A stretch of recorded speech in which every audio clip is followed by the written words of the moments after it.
the first podcast of CrossFit Medicus One. I'm Dr. Tom Siskron. And I'm Dr. Ken Sanders. And we're here just as an introduction to who we are and what we're planning on doing.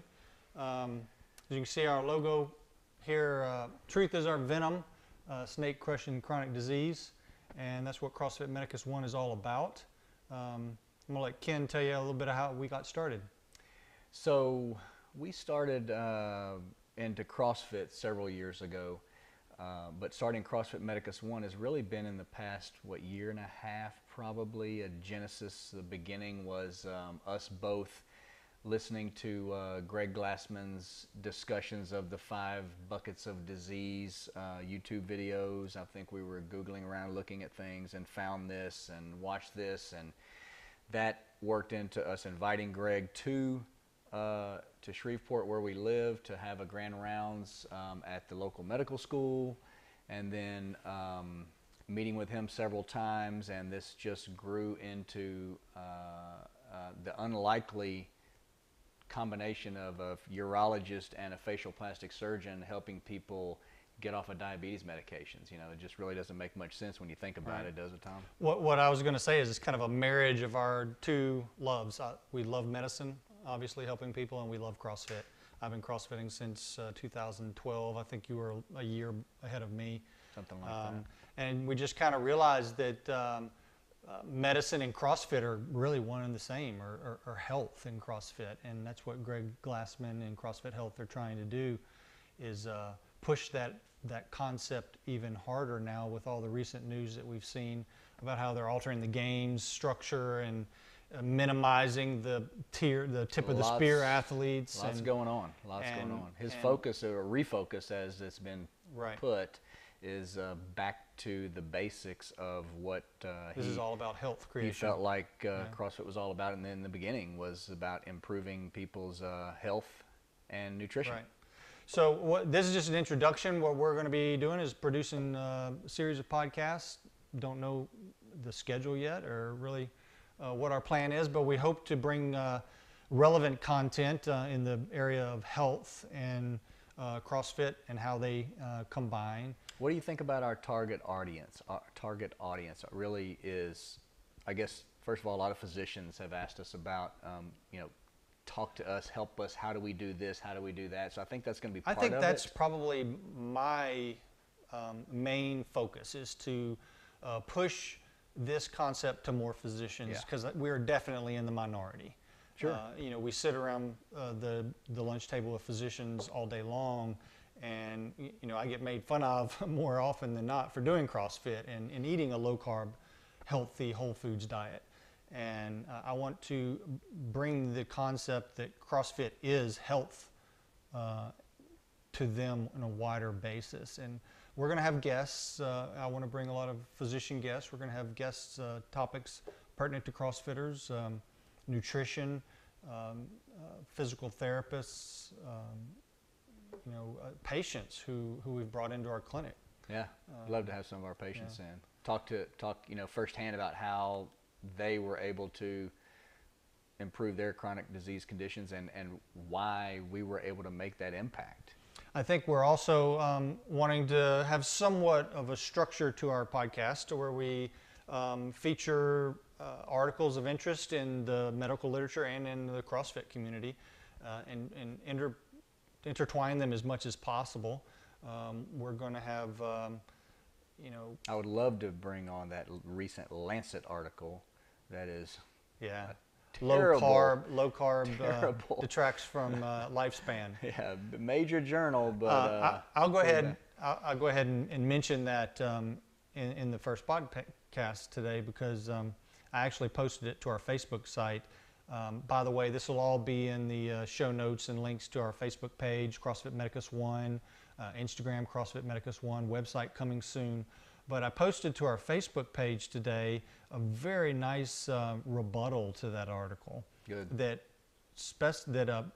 brought to bear that the low carb they were talking about, the lowest percentage carb was 49%. Yeah, okay. On average. Yeah, yeah. I think it was 35, maybe. 30%, something And like that. It was still relatively high carb compared to what we usually are talking to people about. If we're talking about diabetics, 30% carbohydrate diet is extremely high. Anybody who eats low carb is eating less than 30% of their diet in carbs. Yeah, and so it's really, you know, it's not pertaining to us as certainly nutritional ketosis dieters, or I don't like the word diet, lifestyle. Lifestyle, yeah. You know,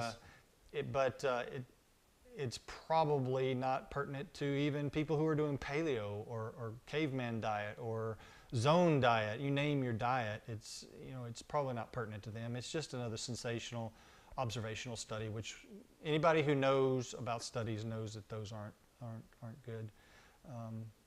But in addition to that, we want to bring our favorite foods, our favorite activities. Speaking of which, we want to announce our very first podcast is sponsored by one of our favorite food providers, Epic Provisions. Encourage you to try any of their meat products. And I just want to say that I know a lot of people in this company and have known them from the very beginning. And it's going to be very hard to find a company that's more committed to sustainable practices. Truly grass-fed. Truly 100% grass-fed animals. And it's a little trick you may not notice unless you're aware. Unless you see 100% grass-fed on your meats, they are being finished with corn and other grains.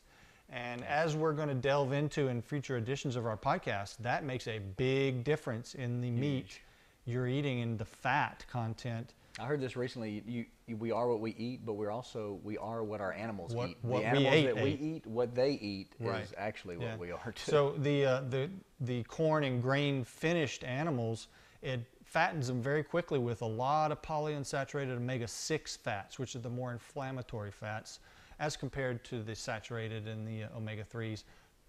Topic for a whole nother podcast. We could fill probably 2 or 3 podcasts on that topic. But I just want to bring it to your attention. It's a great company. They're launching these new performance bars, which are a little on the sweeter side for someone in nutritional ketosis. I eat these after a hard workout. Another topic for discussion I know is near and dear to your heart is the post-exercise timed carb intake to get that glucose into your cells without insulin. Because that's my main goal, is to keep insulin as low in my body as possible at all times. And if I can eat something sweet, and this is sweetened purely by dates, there's no added sugar, of course. These are very clean ingredients. You just won't find a better product. But really the only time I'll probably eat them is post-workout. But we're going to be bringing other products on that we like, restaurants that we eat at. I kind of like to check my ketones. For anybody else out there in podcast land who likes nutritional ketosis and is just curious, you know, I'll go to a different restaurant here and there and check pre and post on a meal and see what it does. Certain things what do it does you. to my sugar. It's a little different for everyone. It is. Everybody needs to experiment. Tom happens to be very sensitive to protein in his diet. I'm not so sensitive. I can maintain my ketone levels pretty high and have a much more high protein intake than Tom can. Yeah. Kelly, can you put up the triangle, our other logo, just so people can see that? And then we'll talk about that briefly, maybe how we just kind of... Speaking of Kelly, I'm also going to speak of Daniel. You're going to be introduced to Kelly and Daniel, our behind-the-scenes assistants and partners in this endeavor. They're going to be helping us get content, helping us demonstrate movements, helping us in all kinds of ways possible. Really motivated and talented people that we're working with. They're going to help us. So explain how we came up with that, Ken. Well, the first thing I wanted... Talk about when we met in the gym and it was just like boom, we both had the same idea. Yeah, we were in the gym drawing on the whiteboard, literally drawing on the whiteboard, and I said, we have to start with an inverted food triangle. And I pulled out this piece of paper and I already had it. He had already done that, which was kind of weird. But we've got the 1 because we're the first medical affiliate with CrossFit, the Medicus One. Just to explain what that means is, we formed an affiliate, CrossFit Medicus One, in January and got special approval from the affiliate people to use Medicus as Thanks, our Kathy. name. Thanks a lot. Thanks, Kathy Glassman. Because prior to that time, they had discouraged the use of anything that had to do with medicine in their titles. So we are the first, we like to think we are anyway, the first medical CrossFit affiliate. And I believe Greg or Brian or somebody can correct us if we're wrong. We were the first 2 physicians trained under the CrossFit Health umbrella in our L1. So we did that really last September before there were these MDL1s. MDL1s, which is amazing. Yeah. And if there are physicians watching and you haven't done that, you don't know what we're talking about, go to CrossFit Health or go to the Facebook page. Look for the CrossFit Physicians Facebook page and get signed up for the CrossFit MDL1, CFMDL, well, L3, 4, 5, whatever number. I think we're on 4 now. 4 is 4 is happening like right now while we're talking. Either 4 or 5. Yeah, and so yeah, they're there finishing up their. We unfortunately weren't there. We've been to the first several, but you can also email Karen, Karen at CrossFitHealth.com, and she can get you in touch with or get you on the list and point you where you need to go to get signed up. But it really is something that changed my outlook on CrossFit and what we can do with CrossFit by having your L1. You know, up until that point, I loved CrossFit. I realized what it did for me, but I never really made that connection.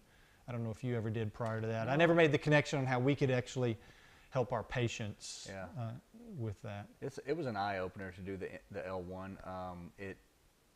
You know, we had been doing CrossFit for several years, eating healthy, very healthy, not the standard healthy American diet, but a really... We were not following the AMA recommendations. Low-carb diet already. The USDA recommendations. And we had just, before we went there, maybe 6 or 8 months before that, we had both, you know, dived into the nutritional ketosis world, which we're both doing currently, and it is the answer for your type 2 diabetics. It is the answer. I mean, just that's it. And you know, we're probably going to get a lot of comments throughout this. Oh, nutritional ketosis, you can't perform on that, blah, blah, blah.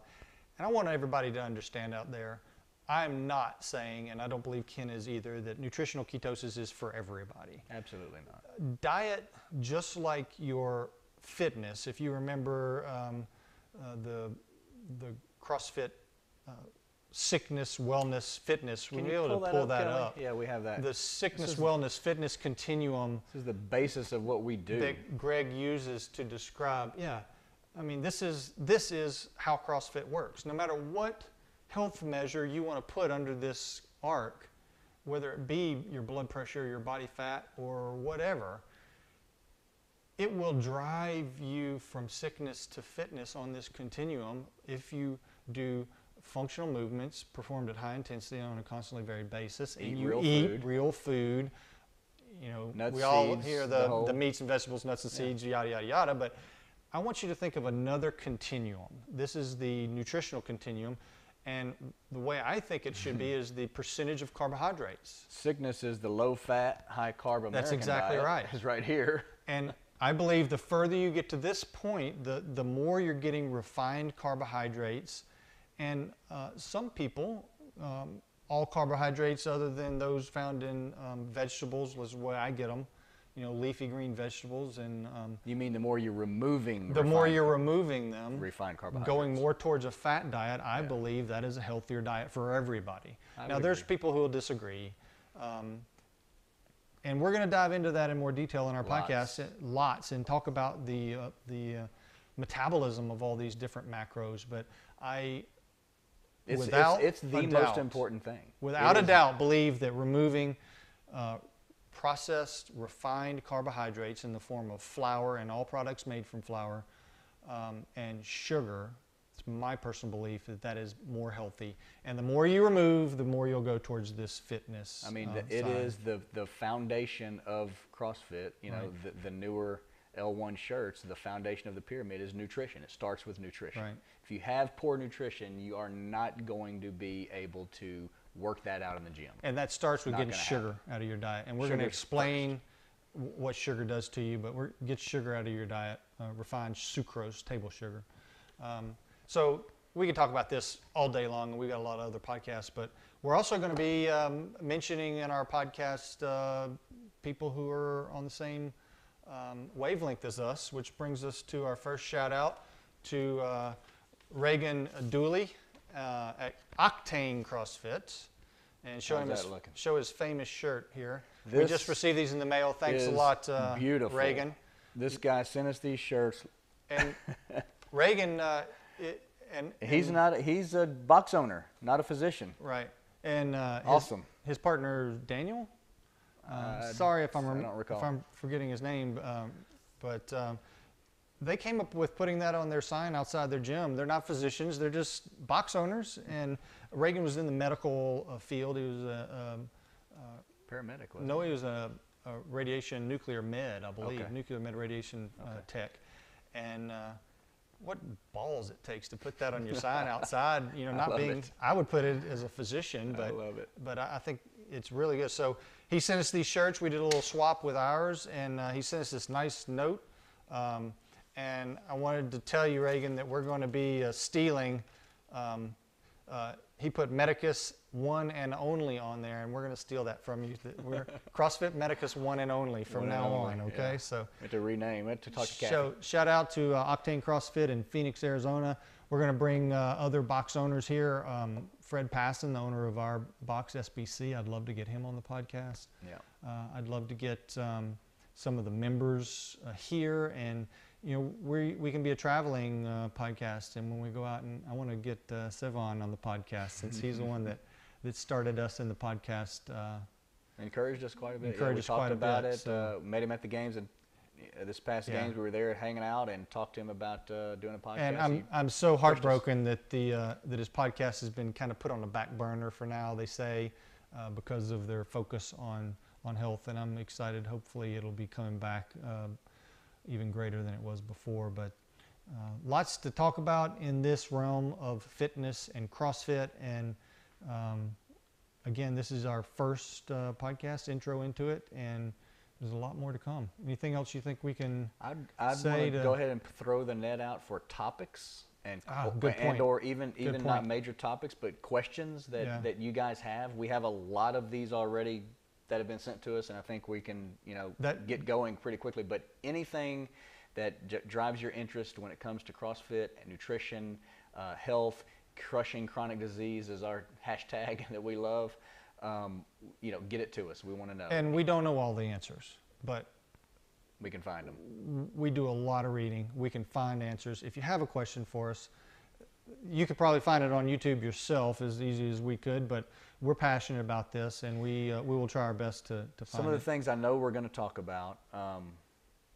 We want to have other viewpoints on here. Absolutely. I want to have Absolutely. the standard nutritionists and dietitians that are just not to be confrontational, but just to I don't get. know. It's hard for me not to be confrontational with those people, Tom. All right, I'll be good cop, you be bad cop. Okay. But we do. But I want a standard. I Right. want somebody that is still talking about the food pyramid. Now they call it the My Plate thing and all this now, but it's still such a high carb diet, even for a diabetic.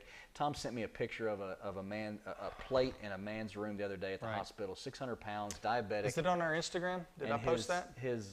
Can you pull that up? His plate had mashed potatoes and gravy. It had white bread roll, a piece of cake, breaded chicken, fried chicken, a piece of white cake. It was and unbelievable. there may have been a juice box in there. This was this guy's diabetic. He was a obese 600-pound diet. diabetic. Yeah, it's frightening, and this is at a hospital. Yeah. So we see it all the time. These are the dietitians I'm talking about that grape jelly and toast for get to breakfast because they think, oh, you have to have carbs. You have to have carbs because if you give your medicine, it'll drop your carbs too low. And I was like, how about just turning off the faucet, which is another example that we're going to get into is my faucet. So analogy. I want to have nutritionists, dietitians, this new field of medicine. We hear a lot about lifestyle medicine, which is a highly plant-based approach. Great if you can get low carb, plant-based.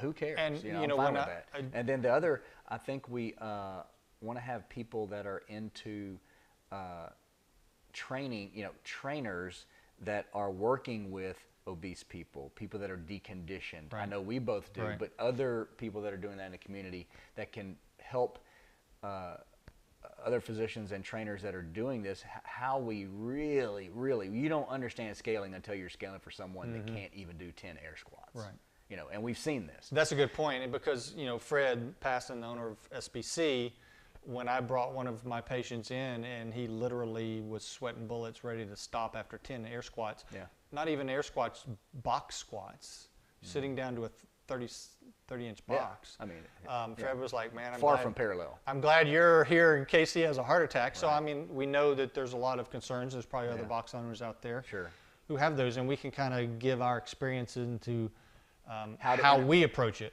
as physicians. Interact with the primary care physicians. Right. Because we are doctors, but we do not adjust patients' medications that we train, right? You don't. I know I don't. We get their primary care physicians involved, and we let them adjust medications. We might recommend that the patient talk to them Go about talk it. to your doc and say, hey, look, my pressures have been this, and this. Is it time to decrease the meds? That just happened. Already had 2 or 3 of them who've done that. So the medications are going to have to be reduced if they're getting compliant with what we tell them. Right. Then the last thing, I met a woman the other day. She's a lifestyle medicine physician, and she knows Jennifer. She knows how to bill in this group setting. Something I'm not interested in doing. I know we don't really worry so much about billing and how to incorporate this directly into our practice. We kind of separate it, and it's our hobby kind of a thing, but some people need to be able to bill for this and generate some funds with it, and so there's something called I forgot group shared appointments. group appointments or something, and she can do 10 or 12 people at a time in 1 hour, and that's maybe something to discuss. This is a good segue into let's just tell everybody out there, we're not a real box. I mean, we don't have a brick and mortar place where we have dumbbells and yet. We are what we call a virtual box, and I find patients in my urology practice, and I see a lot of them because I got guys coming in for, oh, doc, I'm tired, I don't have any energy, I want my testosterone checked. And I was like, well, I'm happy to check your testosterone and talk to you about that, but I also would love to talk to you about what I see is wrong on a larger scale. So I'll find these patients and talk to them about fitness and nutrition, and then if I get a little bite and they're interested, then I say, hey, you ought to look into CrossFit. I can help guide you into CrossFit. And that's when I try to make a division between my medical practice and my L1 practice under the CrossFit umbrella. I then become a CrossFit L1 coach. And who happens to know a lot of medicine. Exactly. Yeah. So, and then we bring them into the box that we actually work out ourselves. And I'll either work out before and then they come and I train them, or I'll train them first and then I'll work out after. It's highly variable. It's not a money maker for me or you. I think we've both lost money in this endeavor, and that's not important. Not our goal. Helping people and spreading the word through that, and now on a broader scale through our podcast and our website is much more rewarding than any dollar bills we can get out of this. I agree. So, all right. So I don't know. I think that's probably about time to wrap it up. We just kind of went through a real broad list of topics that we're going to be talking about. We're going to zone in and narrow in on a few things one at a time and start attacking them with guests and follow us on Facebook, follow us on Instagram, check out the website, CrossFitMedicusOne.com. Is it up yet? Not quite yet. Not quite. Almost. I need your approval. Okay. Approved. Yeah. And then message us and email us with any kind of questions and topics. And also, always please check out CrossFit.com, CrossFitHealth.com, where you can find a wealth of information to help you and your clients or patients, if you're a physician, get healthy again. Thanks for tuning in to the first podcast. We'll see you next time. Crush chronic disease.